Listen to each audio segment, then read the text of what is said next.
ហើយពីដឹងថាខ្លួនកាន់តែសំខាន់ហើយរូក៏បានបន្ថែមជាងវ៉ាន់ជឺខ្ញុំមានចិត្តទូលាយផ្ដល់ឱកាសឲ្យនាងមួយប្រសិនបើនាងអាចអញ្ជើញលោកនាយកជើឲ្យមកទីនេះឥឡូវនេះបានប្រហែលជាខ្ញុំអាចនឹងពិចារណាតួស្រីក៏អស់សំណើចហើយក៏ដើរចូលទៅចិត្តបានប៉ុន្តែខ្ញុំមានដំណោះស្រាយល្អជាងនេះគឺបដូរនាងចាញ់ចាលេងខុសមនុស្សហើយមីអូនរូគ្រាន់តែលឺថាបដូរមនុស្សក្តៅឆាវហ្មងថាម៉េចបដូរខ្ញុំចាញ់នាងឈ្គួតទេគិតថាខ្លួនឯងជាអ្នកណាខ្ញុំជាគូដណ្ដឹងនាយកជើសំអាងលើនាងចង់មកបដូរខ្ញុំនាងពិតជាឈ្គួតមែនហើយកញ្ញាយ៉ានរូយកតាមកិច្ចសន្យារបស់ពួកយើងនាងមានចេតនាបង្ករឿងធ្វើឲ្យខាតពេលវេលានិងខាតបង់ចំណូលរបស់ក្រុមហ៊ុនទោះបីនាងជាព្រះឥន្ទនៅឋានលើក៏ខ្ញុំមិនលើកលែងឲ្យនាងដែរទីបំផុតកំហឹងរបស់រូក៏បានផ្ទុះឡើងលើកដៃបំរុងនឹងផ្ទះទូស្រីតែត្រូវបានបុរសសថាស្នេហាគេតែម្នាក់ឯងចាប់ជាប់គ្រាន់តែឃើញស៊ីងឈីភ្លាមរូក៏បានបដូរប្រធានបទអាយ៉ាមិនចាំបាច់ឆ្ងល់ថាហេតុអីបានជាលោកហ្វូផ្ដាច់ពាក្យនោះទេឃើញសភាពបែបនេះប្រហែលជាអ្នកទាំងពីរធ្លាប់ដេកជាមួយគ្នាហើយចានរូនាងកំពុងតែនិយាយអីហ្នឹងខ្ញុំនឹងជឿគ្មានតំណែងតំណងអីទេពួកយើងគ្រាន់តែជាមិត្តរួមថ្នាក់ប៉ុណ្ណោះស៊ីងឈីហេតុអីបានជាលោកប្រតិកម្មយ៉ាងនេះឬក៏លោកមានអាចកំបាំងអីឈប់បង្កពីតចាមរាមផ្ដេសផ្ដាស់ទៅគ្រប់គ្នាសុទ្ធតែដឹងថាជឿជាមនុស្សស្រីបែបណាបើនាងនៅតែបង្ករឿងបង្ខូចគេឈ្មោះជឿទៀតកុំបន្តខ្ញុំដែលមិនຕົកមុខឲ្យនាងលើពាក្យទាំងនឹងហើយរូក៏អស់សំណើចរារាំងខ្ញុំលោកគិតច្បាស់ហើយថាចង់ការពារនាងឲ្យប្រឆាំងនឹងខ្ញុំលោកស្មានថាតួស្រីក៏បាននិយាយកាត់ចានរូនេះគឺជាក្រុមហ៊ុនមិនមែនជាផ្ទះរបស់នាងទេគួរតែប្រយ័ត្នសម្ដីខ្លះផងក្រែងលនាំបញ្ហាដល់ខ្លួនចាងវ៉ាន់ជឺកុំគិតថាពឹងផ្អែកលើអំណាចគ្រួសាររបស់ចាងស៊ីងឈីហើយនាងអាចជន់លើក្បាលខ្ញុំបានអីសោះនាងកុំភ្លេចថានាយកនៅទីនេះនិងខ្ញុំគឺជាគូដណ្ដឹងនឹងគ្នាហើយខ្ញុំក៏ជាចៅហ្វាយរបស់នាងដែរបើនាងមិនជឿខ្ញុំអាចឲ្យគាត់ដកដើមទុនចេញពីនាងបាននិយាយពីថាងារមួយនឹងដាក់អួតគេរហូតថ្ងៃជាប់ពាក្យកូនកន្លោះគេអត់ទៅផងហ្នឹងតួស្រីបានតបទៅវិញទាំងជឿជាក់ថាបានអញ្ចឹងនាងសាធ្វើវាទៅស៊ីងឈីគាត់ភ័យបានខាត់តួស្រីប៉ុន្តែតួស្រីគាត់ថាមិនអីទេរូបានដកទូរស័ព្ទធ្វើជាទេទៅតួប្រុសហើយក៏និយាយរៀបរាប់តួស្រីគាត់ឃើញហើយក៏អស់សំណើចធ្វើពុតជានិយាយរួចក៏ដើរមកគម្រាមតួស្រីជាងវ៉ាន់ជឺពេលនេះនាយកចៅរវល់ទៅក្រៅប្រទេសចាំពេលគាត់ត្រឡប់មកវិញ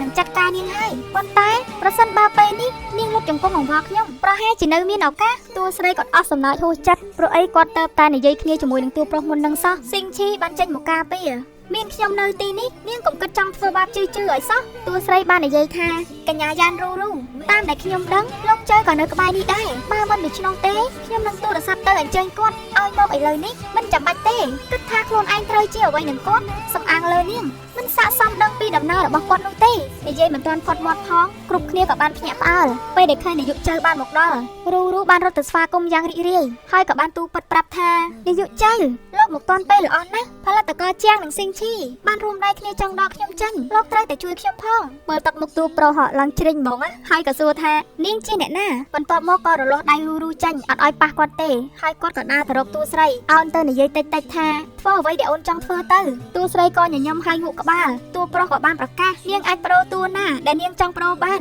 និយាយបណ្ដាគាត់ក៏យកដៃទៅអោបតួស្រីបណ្ដាហើយក៏សម្លឹងទៅមើលរូនាងបានបង្កបញ្ហាខ្ញុំនឹងបញ្ឈប់នាងរូចាប់ដើមភ័យតួស្រីក៏បានបន្ថែមកញ្ញាយ៉ានរូដោយសារតែនាងបំពេញកិច្ចសន្យាភាពជាដៃគូរបស់ពួកយើងនឹងត្រូវបញ្ចប់ថ្លៃផាកពីនៃខ្ញុំនឹងតាក់ទងទៅមេធាវីរបស់នាងនៅពេលក្រោយរូខំឡើងញ័រសាច់អស់ហើយក៏ស្រែកដាក់តួប្រុសនាងធ្វើបែបនេះដាក់ខ្ញុំហើយលោកនៅតែឈរមើលមិនធ្វើអីទៀតទេតួប្រុសក៏បាននិយាយពីមកឃ្លាគ្រាន់តែស្ដាប់ហើយរូចាច់បាយមួយទឹកមកនាងកំពុងតែព្រុសអីអាយយឈប់បានឈប់ទៅរូអើយកុំធ្វើឲ្យខ្លួនឯងនឹងធ្លាក់ដល់បាតដោយសារតែមនុស្សដែលមិនស្រឡាញ់យើងតួស្រីក៏បានបន្ថែមសូមអញ្ជើញកញ្ញាយ៉ានចេញទៅរូបានចេញទៅទាំងមួម៉ៅក្តៅកាហាយព្រោះតែធ្វើអីតួស្រីអត់បានចំណែកឯអ្នកដែលនៅនឹងក៏នាំគ្នាផឹកតែដាក់ស្ករប្រងព្រៀបថាឲ្យតួស្រីហ្នឹងតោងទាមអ្នកមានលុយមានអំណាចជាមនុស្សស្រីដែលមានប្រុសច្រើនអ្នកដឹងបានគេដឹងថាអ្នកណាតោងទាមអ្នកណាតែតួស្រីគាត់អត់ខ្វល់ទេហើយក៏នាំតួប្រុសចេញទៅរូចេញមកក៏ចៃដន្យបានជួបជាមួយនឹងហ្វូហេងយាអេកញ្ញារូអូគឺលោកហ្វូទេហេតុអីបានជាលោកមកទីនេះខ្ញុំមករកជាងវ៉ាន់ជឺកំពុងតែខឹងស្រាប់ផងនៅពេលដែលលឺអញ្ចឹងរូក៏បានចាក់មនុស្សគុំហ្វូហេងយាហ្មង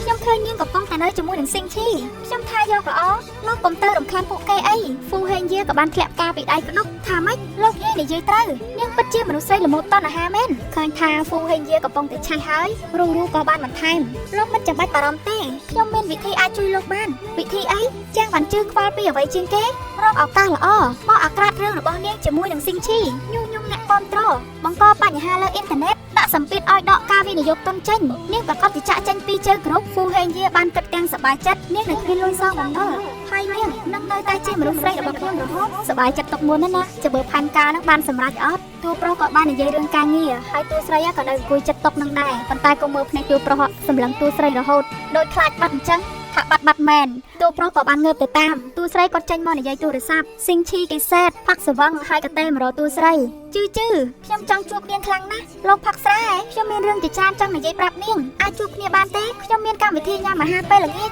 កន្លះម៉ោងទៀតទៅចាប់ដើមលោកអាចនិយាយបានអត់ទេខ្ញុំមិនចង់និយាយតាមទូរស័ព្ទទេមើលទៅទឹកមុខតួប្រុសដើរមកភ្លើងប្រច័ណ្ឌឡើងពេញខ្លួនទាញទូរស័ព្ទរបស់តួស្រីយកមកបោកសលេងលឺហើយដាក់លើតុរួចក៏ទាញតួស្រីហ្នឹងមកថើបទុកឲ្យស៊ីងឈីនិយាយតែម្នាក់ឯងជឺមិនអីទេខ្ញុំនឹងទៅរកនាងរងចាំខ្ញុំជឺនាងកើតអីពេលនេះភ្លើងប្រច័ណ្ឌឆេះឡើងដល់ក្បាលតួប្រុសហើយមើលទៅសកម្មភាពទៅមិនដឹងថាក្តៅប៉ុណ្ណាទេតួស្រីគាត់បានឆ្លៀតស្រែកទៅប្រាប់ស៊ីងឈីប៉ុន្តែសលេងកន្លែងហ្នឹងអេដមីនអត់ចេះធ្វើតាមឯងសុំនិយាយធម្មតាឯងស៊ីងឈីបើលោកមានបញ្ហាអីចាំនិយាយគ្នានៅពេលក្រោយជឺមានរឿងអីខ្ញុំនឹងទៅរកនាងឥឡូវនេះបើគ្នារវល់អញ្ចឹងហ៎មិនឲ្យសំឡេងខុសពីធម្មតាមិនតួប្រុសគាត់បាននិយាយថាខំខ្ញុំតួស្រីគាត់មានអារម្មណ៍ថាខុសដែរតែអ្នកណាទៅទប់ជាប់បើមិនអត់ភ្លាមលេងវឹបអញ្ចឹងហ្មងខំបងទៅតួប្រុសគាត់បាននិយាយបន្តថាកម្មវិធីបើកកាមេរ៉ានៅថ្ងៃនេះជើគ្រប់នឹងខិតខំប្រឹងប្រែងឲ្យអស់ពីសមត្ថភាពសហការនិងផ្សព្វផ្សាយរហូតដល់ការថតត្រូវបានបញ្ចប់ដោយជោគជ័យតួស្រីគាត់បានលួងតួប្រុសវិញហើយក៏សួរថ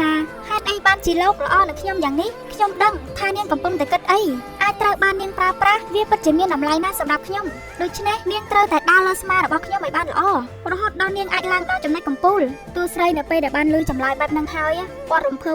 បអាណិតតួប្រុសនឹងក៏អាណិតស្ទើរតែស្រក់ទឹកភ្នែកទៅហើយតួស្រីក៏បានបន្តស៊ូទៅតួប្រុសថាទោះបីជាត្រូវកេងប្រវ័ញ្ចលើលោកក៏ដោយទាំងអស់នោះវាមិនសំខាន់ដូចនាងទេបន្ទាប់ពីដងចម្លើយអស់ហើយតួស្រីក៏បានដើរចេញទៅហើយតួប្រុសក៏បានលើកទូរស័ព្ទរបស់ម៉ាក់គាត់លីឈិនតើស្រីម្នាក់នោះជាអ្នកណាដែលអាចធ្វើឲ្យឯងប្រឆាំងនឹងគ្រួសារម្ដងទៀតគឺជាចាងវ៉ាន់ជឺមែនទេម៉ាក់ទាយទៅនិយាយតែពាក្យមួយម៉ាត់ហើយគាត់ក៏ដាក់ទូរស័ព្ទចុះហើយក៏មិនដឹងថាមានអាចកំបាំងអីទេដែលធ្វើឲ្យគ្រួសារចៅហ្នឹងប្រឆាំងដាច់ខាតមិនឲ្យតួប្រុសតាក់ទងជាមួយនឹងតួស្រីកម្មវិធីញ៉ាំអាហារពេលល្ងាចហ្នឹងក៏ចាប់ផ្ដើមតួស្រីទៅតែចូលមកដល់អង្គុយចុះស្រាប់តែរូហ្នឹងក៏កាន់កៅស្រាមកនិយាយជាមួយផលិតករជាងនាងមកដល់ហើយកញ្ញារូ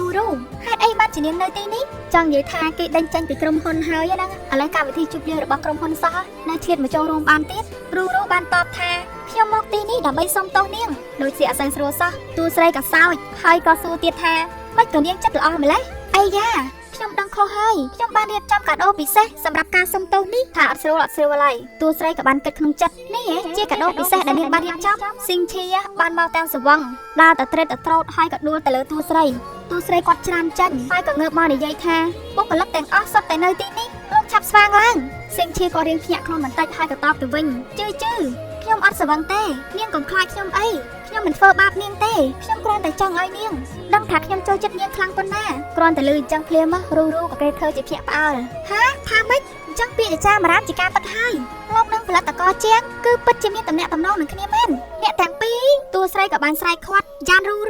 ូនាងបិទមាត់ទៅរួចក៏ងាកមកនិយាយជាមួយនឹងស៊ីងឈីលោកស្វឹងហើយខ្ញុំជូនលោកទៅសម្រាប់រូក៏បានខាត់ស៊ីងឈីលោកមិនអាចទៅបានទេនេះជាឱកាសតែមួយគត់ដែលលោកអាចសារភាពស្នេហ៍ចំពោះនាងបានស៊ីងឈីក៏ចាប់ផ្ដើមនិយាយជឺខ្ញុំបានស្រឡាញ់នាងតាំងពីនៅមហាវិទ្យាល័យនៅថ្ងៃខួបកំណើតរបស់ខ្ញុំក៏ចង់សារភាពប្រាប់នាងដែររូក៏ឆ្លៀតឱកាសយកទូរស័ព្ទហ្នឹងមកថតស៊ីងឈីបាននិយាយបន្តថ្ងៃនេះរូបាននាំខ្ញុំមកទីនេះខ្ញុំចង់សាររបស់ម្ដងទៀតនិយាយបន្តគេក៏បានបើកប្រអប់ចិញ្ចៀនហ្នឹងបណ្ដាចាំងវ៉ាន់ជឺខ្ញុំស្រឡាញ់នាងរៀបការនឹងខ្ញុំបានទេចង់និយាយថាលោកស្រឡាញ់គេយូរហើយមិនហ៊ាននិយាយដល់ពេលចាប់ដើមនិយាយក៏មានបញ្ហាមិនបានសារភាពដល់ពេលឥឡូវបានសារភាពមិនបាច់សារភាពស្នេហ៍សុំរៀបការយកហ្មងតួស្រីក៏បានទៅលើកស៊ីងឈីហើយគាត់ក៏បកស្រាយស៊ីងឈីកុំធ្វើអញ្ចឹងអីឆាប់ក្រោកឡើងក្រៅពីតំណែងតំណងរឿងការងារខ្ញុំគ្មានអារម្មណ៍អ្វីចំពោះលោកទេជឺខ្ញុំមិនជឿនាងទេខ្ញុំមិនជឿថាជាច្រើនឆ្នាំមកនេះនាងគ្មានអារម្មណ៍អ្វីសោះចំពោះខ្ញុំរូពេលដែលឃើញទស្សនវិជ្ជាបែបហ្នឹងហើយគេសប្បាយចិត្តឡើងចង់ហោះហ្មងស៊ីងឈីក៏បាននិយាយបន្តខ្ញុំមិនជឿទេនាងកំពុងតែកុហកខ្ញុំបើមិនដូច្នោះទេហេតុអីបានជាចង់ឲ្យខ្ញុំថតបទចម្រៀងឲ្យនាងស៊ីងឈីលោកឆាប់ភ្ញាក់ឡើងភ្លាមហ្នឹងហ្វូហេងយាក៏បានមកដល់ដើរមកផ្ទះកំហឹងហើយក៏បានផ្ទះតួស្រីមកកំភ្លៀងស៊ីងឈីក៏បានរុញហ្វូហេងយាចេញហើយហ្វូហេងយាមកលោកហ្នឹងនាំទាំងអ្នកកសែតមកទៀតអណាប៉ុន្តែអត់តាន់គ្រប់ទេនៅខ្វះម្នាក់ទៀតហ្វូហេងយាបាននិយាយថាជាងវ៉ាន់ជឺវាជាការពិតមែនដែលនាងនិងស៊ីងឈីបានតាក់ទងគ្នាយូរមកហើយនាងជាមនុស្សស្រីដែលមិនចេះអៀនខ្មាស់រូបានធ្វើពុតជានិយាយថាមានន័យថាស៊ីងឈីមិនទាន់ដឹងនៅឡើយទេ ថានាងបានបោកប្រាស់លោកហ្វូហេតុអីបានជាលោកវាយមនុស្សស្រីបែបនេះនាងកំពុងតែនិយាយផ្ដេសផ្ដាស់អីគ្រប់យ៉ាងមិនដូចអ្នកទាំងអស់គ្នាគិតនោះទេរូនាងជាអ្នកនាំខ្ញុំមកទីនេះនាងឆាប់បកស្រាយភ្លាមទៅ